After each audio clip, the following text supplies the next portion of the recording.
It's not quite as epic like your 50th time going through the skies, but Mario, he loves it. He had a smile on his face that time.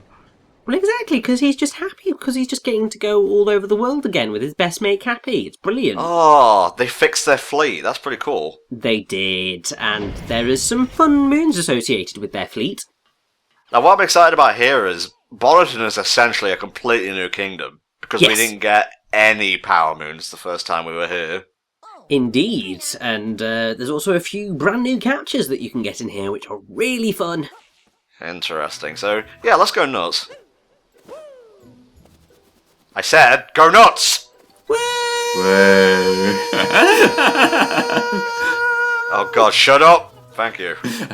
Yeah, please turn that down in post, Tom. Oh, look, the purple coins are hats as well. Well, of course they're hats.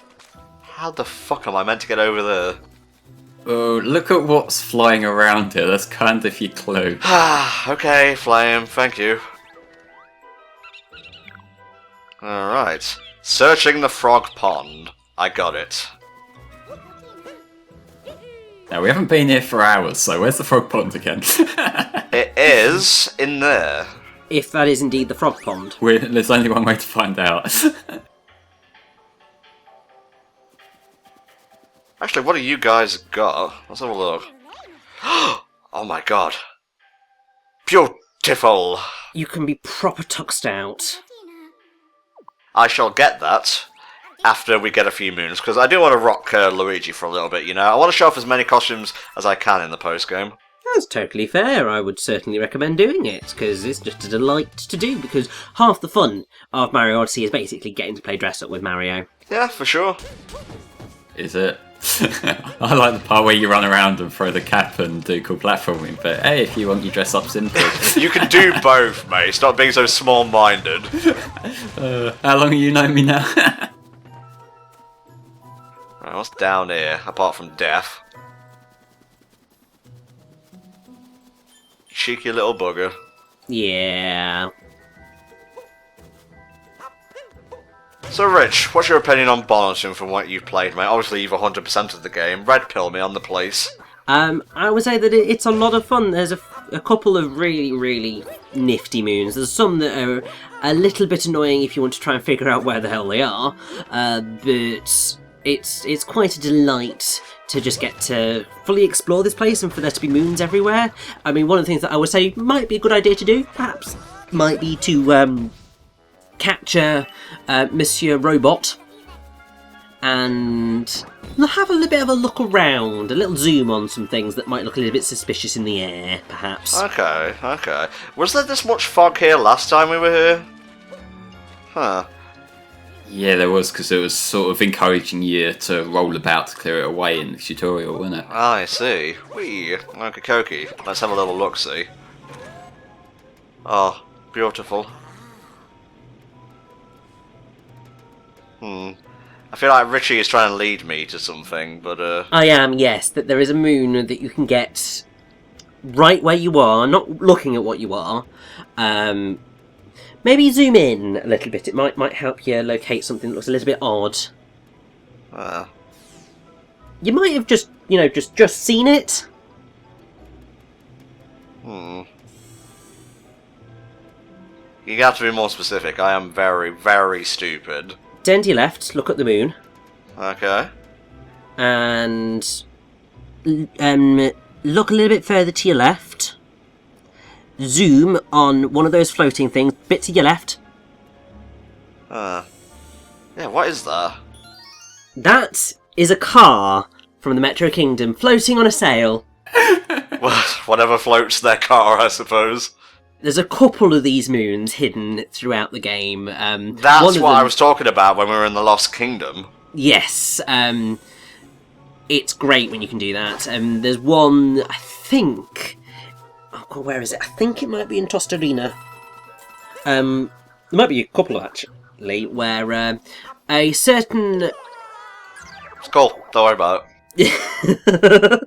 a certain friendly sphinx might be using a sail to get places. Please tell me that that moon didn't go away. think it might have done. Shit. I think it might have done, yes, because I can't remember where the damn thing is. Oh, it's cool. Don't worry about it. But you have found 4 of the more annoying purple coins in this area, so that's good. Really? They seem pretty obvious. Well, yeah, you'd think so, but I know that I bloody missed the blighters. Don't know why I'm acting superior. It took me a while to just find a car floating on a balloon. I think he's over the moon at the minute. He's that excited, is he? Yeah? Aww.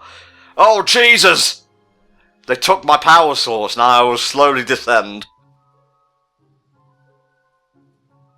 Not the most energetic world, but I do love how, cozy the whole place is. Oh yeah, I mean, it's definitely not the most energetic world in the game, but it's just delightful and charming. It is. Like, I like the sort of, like, felt effect on the floor, like that particular texture usage and whatnot, because it just makes it feel so cozy and whatnot. Oh god, yes.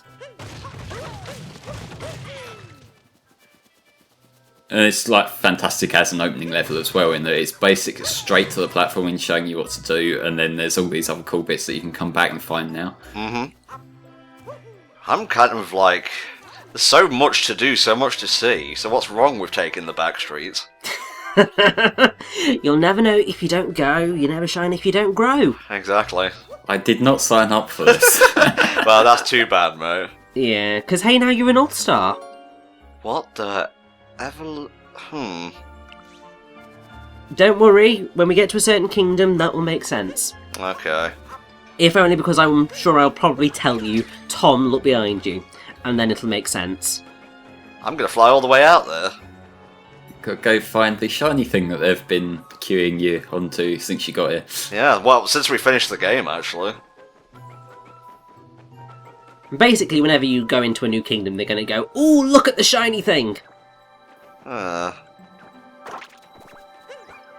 So, what's the deal with this? Oh, you just hit it and it does a thing, and it becomes... It's going to take a little while. This cutscene is surprisingly long. Yeah, hold your note until it's done. Ah! Wow. A UFO! It becomes... a whole bunch of extra power moons! Wow. Yeah, so whenever you make your way into a kingdom and you find one of those silver rocks, once you activate it, it opens a lot more that you can find. So, like, that's why it tips you off to go there as soon as you come back. Because now, like, you've got all these other ones you can look for. Okay. Well, I'll spend some time out on, like, the fog lake, because I feel like there's going to be a lot of moons here, honestly. Sorry, Paragoon, but I honestly didn't mean to bop you one. But yeah, you are right, there are a lot of power moons out in the fog here. So, just enjoy the exploration. Nice. And, I mean, I have to say, one of the things that I do like about the moon rocks is that when you... kind of open them up, it tells you on the map where those power moons are that you've just need to find. So it means that they're just a lot easier to locate in general. And that's just quite fun. And also, Tom, go for the bird! Kill it! I'm doing it! Wearing a tiny little fedora. Only I am allowed to wear a tiny little fedora. Not every hat is a fedora. We've been through this. It was literally wearing a fedora. Eat my ass. It looked like it. It looked like one of the fucking top hats. Think it is a top hat. At worst, it might be a trilby. But I think it is a top hat. And actually, you'd be able to see closer up if you manage to... if you de-Goomba... Never. Which actually, to be fair, don't de-Paragoomba just yet. Go and see that guy hiding the bloomin' moon behind him. Ah, yes. I'm sure I'll have something to say about a Paragoomba running towards him. Ah, I hate Paragoombas, pretty much. Basically, but if you leave Mario to sit and laze about for a while, then he will eventually end up with a bird on his nose, and that gives you a bit of a closer look at the delightful birds, if you wanted to. Nice. But I'm not done with you, my little Paragoomba prisoner. Alright, there's another moonlight right next to me, so I have an idea. An awful idea. It really was an awful idea, but... Well, yeah, running off the edge was definitely an awful idea, but you're on the right track. So you just killed the guy who helped you get up here? It's cool. I could get another one, if I wanted to. Oh, they sparkle with rainbows. That's such a lovely contrast against, like, the black and white. Oh, yeah. Alright, where's that Paragon of fuck at? Although, there is a rabbit with my name on it.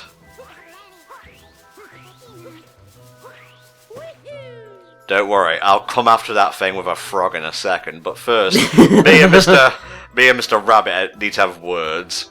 He's not going to suspect a thing. Oh, he's going to totally suspect a thing, Tom. But you did a very good job there. Thank you. It's nice to be acknowledged for my skills, you know? Yeah, don't get used to it. Oh my god! Hey, we've been acknowledging your level of skill all the way through.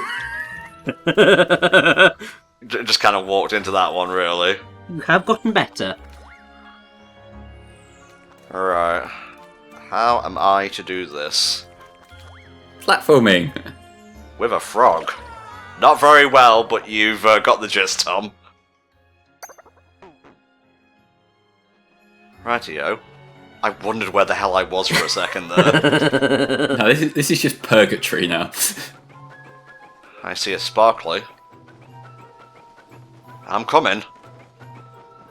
Yeah, it's a sparkly. It's a sparkly that tells you that you need to do something. I feel like I'm cheating when I get these kind of power moons, because they seem a bit too easy. I think that's probably one of the problems that quite a few people have with Odyssey, is that some of the power moves do seem a bit too easy, but then other times it's just like, well, you see, you've got the easy moons and then you've got the more challenging moons, so the easy moons are there to make people who are perhaps a little bit less video game abled to feel like they're making progress and that they're actually doing well because they're getting things that they might not have realised were there. And it's just making them feel good because there's moons that they can find and get. So I think it's a relatively okay balance. I don't have a problem with the difficulty, it's just like, I feel like I should have done more to get it, you know? I like the actual balance. Like, you're always being rewarded for going out of your way to do stuff. Oh yeah, exactly. I like it, but I'm going to complain anyway. There you go. See, you get me, Flame. You understand my bitching. Huh. Yeah, but to be fair, like, I can kind of see where people are coming from when they say bits of this game are too easy. And like, I did see like way earlier on in the playthrough, some people in the comments were sort of disagreeing with what we were saying about like the lack of lives here. But the way I kind of see it is that it's like you don't really need lives for a game to have challenge. Yes. Like, I kind of guess it is like a staple that we're used to it, so to suddenly not have lives, that does make it feel easier, at least like to start with. But like, I kind of like the way of like not having lives, but then that prompts you to keep on playing and just get better at it. Yeah, and also, you know, what's the difference between, you know, dying, losing some coins, and then having to go back and getting a game over and having to reload? It's just time. Like, you're just conditioned to think like you're being punished because there's like 20 plus years of video games telling you that it's a bad thing to game over. Oh, exactly, and I think it's one of the things that I'm glad that we are moving away from now, because I think game designers have sort of begun to realise that actually people's time is actually quite important to them. So finding ways to stop gameplay from wasting time for one reason or another is going to do you better in the long run. Don't know if I'd be that pretentious, but I understand. I think it might have something to do with the changing culture, for the fact that like a lot of people who play games now aren't kids who have all the disposable time in the world, though, to be fair with what Richie's saying. Like, believe it or not, I actually do stuff sometimes too, so wow. Like, I can kind of get the vibe that maybe it's like people want to play a game as a bit of fun to chill out during downtime, rather than like when we used to play games as young kids and it was like that's all we'd do all day. Also, Tom, there's a secret in here just to let you know.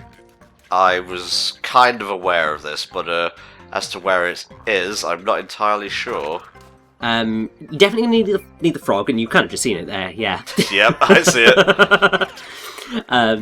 But yeah, Flame, it's definitely that. It's the whole thing of, obviously, games audiences have shifted. Because, I mean, you are looking more at people in their 20s and 30s who have jobs, and they don't have all the time in the world anymore. So, giving people ways to want to get engaged just makes it a lot easier by not wasting their time with arbitrary death systems that actually don't really help anybody. Not really, no. It's like that balancing act, really, because like we're saying this, and like this is kind of like my stance on games these days. But like at the same time, there is also the fact of like you do still need to have that degree of difficulty in games for some games. Oh, definitely. And that's things that I think some games, like more indie kind of things, do well. Like if you look at Cuphead, that's a good example of a game that does difficulty well, because that's the kind of game that it's as difficult as it needs to be, but it's also balanced in a way that like you're not going to get unfairly punished for that. It's like a fair challenge to it, and that's kind of refreshing, because I feel like for a little while there's been like two extremes of like games that are either easy, or if they're difficult, it's like the selling point of the game is that it's difficult. And like they, you know, obviously leading into the whole it's like Dark Souls thing, but like just that kind of approach of like to have games that are like, it's kind of hard to describe, and that's why I'm doing my usual thing of stumbling over words, but like to kind of have that balance where it's like rewarding difficulty is really what I'm getting at, just in the most complicated way possible, because I don't know how to fucking talk. It's fine. At least you're aware of that, and I think it's time for us to dapper the fuck up. I definitely agree on that point. Oh yeah. And since this is a two-piece ensemble, I'm assuming there is a power moon that goes with it. I'm not sure whether there is, actually. I love how the cap goes sound. It's really cute. Oh yeah, the Bonnetons are adorable. That fucking frog statue, that reminds me of Hypnotoad. It had the same blank expression. All glory to the Hypnotoad. Isn't this a reference to, I want to say Mario Music or Mario Paint? I don't know. It might be Mario All-Stars, actually. It might be, and I like how you basically just keep ignoring the one very obvious moon that is waiting for you. Well, alas. Oh, you dick.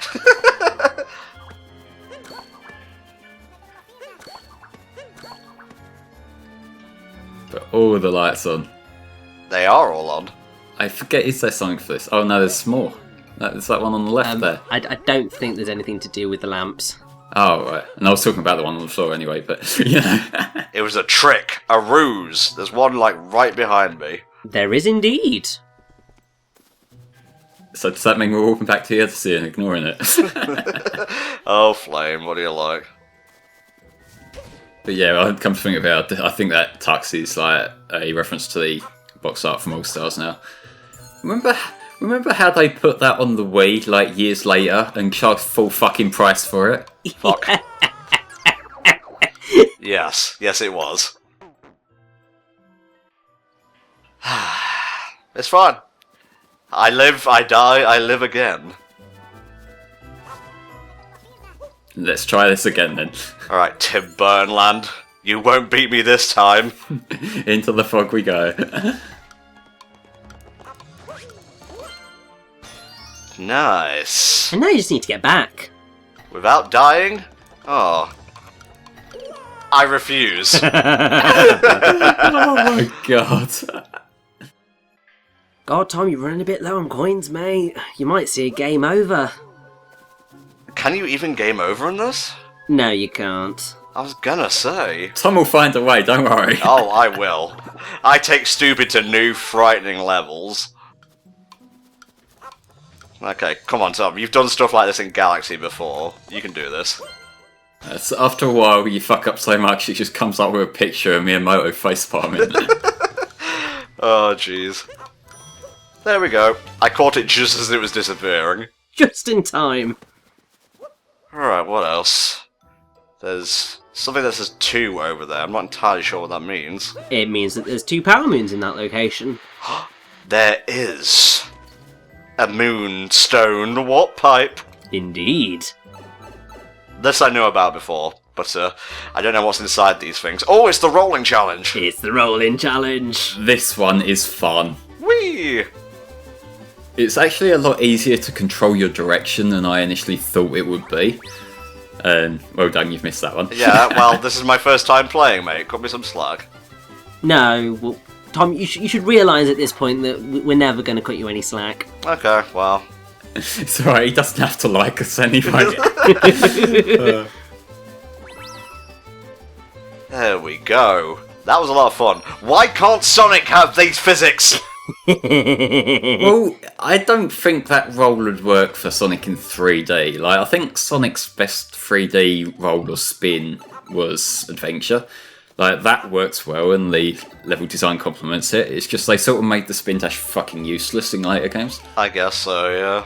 Okay, right. And yeah, this is something else that's really, really, really helpful, is that in the post-game, if you go into like a special area that you've already been to, Cappy will say like, oh, I remember this place, and either say, I think there's another power moon here, or I think there are some purple coins here, or I think we've got everything. Oh, that's really cool. It's just like really helpful. Get the extra coins. Ballin'! Let's make this jump at the end, Gordon. You know you want to make it cool. Nah. Oh. I'm sorry, I got all my swag out of the way by getting both the Power Moon and those coins. Well, you sort of invalidated that by being a Let's Player using the word swag. Why don't you just be a nice person? Okay, there's 3 more from just the moon thing, so let's try and get those. What was it that I died to before? Oh, it was the frog one, right? Yes, it was the frog one, and there are a couple of frog-related ones around here. Well, I would hope so, because this is where we first got the frog power-up, so... I know, and it is actually possible, this is something that I found out, to completely skip the frog in the first area. Like, the first capture in the game, it is possible to completely skip him. And if you capture a frog later on in that level, then the cutscene doesn't play.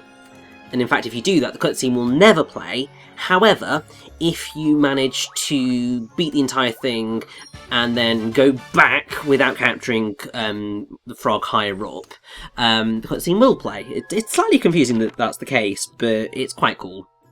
Okay, the rest are over there. Ooh, the free running, nice. Yes! I've done the Cooper race in this one. It's actually a pretty fun course to run through. Oh, it's delightful. You killed your only way back. Oh, you got it just about. Nice. Yeah, just applaud me every time I manage to pull off this lovely manoeuvre. Well, this lovely manoeuvre. No, this. Fuck it, I don't care. Well, it's still shiny up there. Is there more stuff? No, it's just the same thing. I think it's what happens is that the game decides that it'll just re-shiny things, because you can obviously pick up power moons again. It's just that they give you coins rather than anything else. Fair play. Let's see. Yeah, let's go with Dr. Mario. The Doctor is in. Said that a little bit too early, but it's fine. Just keep the thought in your heart. Why would they make that skeleton model all the money you can get in the game? Because they want to give you a challenge in terms of picking up coins, and for the love of God, Tom, please. Peach! Yes! So yes, Peach really is on her very own world tour. She's decided to take a trip around the world. She's got a suitcase and everything. And yes, so she will turn up in every single kingdom in the game in a particular location. And because obviously she is the princess, she's going to be incredibly fashionable whilst doing it. And she'll give you a power moon. And it's brilliant. Oh, I love these kind of like hide and seek things that are like unique and themed. It's just great. It's basically the Captain Toad of the post-game, except with Princess Peach and different outfits. I'll take that, thank you very much. Oh, there's a fucker flying around. You've already got that, Blighter. It's the same bird. You're safe, little bird. You're safe for now, little man. I believe there is a moon around here that you got to do some clever jumps. I wasn't thinking of that one, but that one as well. But yeah. Huh. Fairly simple, but I'll take it. Yeah, that one I think you can get earlier on during the game if you were to come back here, so that one's not really one of the most difficult ones. Yeah. They can't all be, the perfect runs.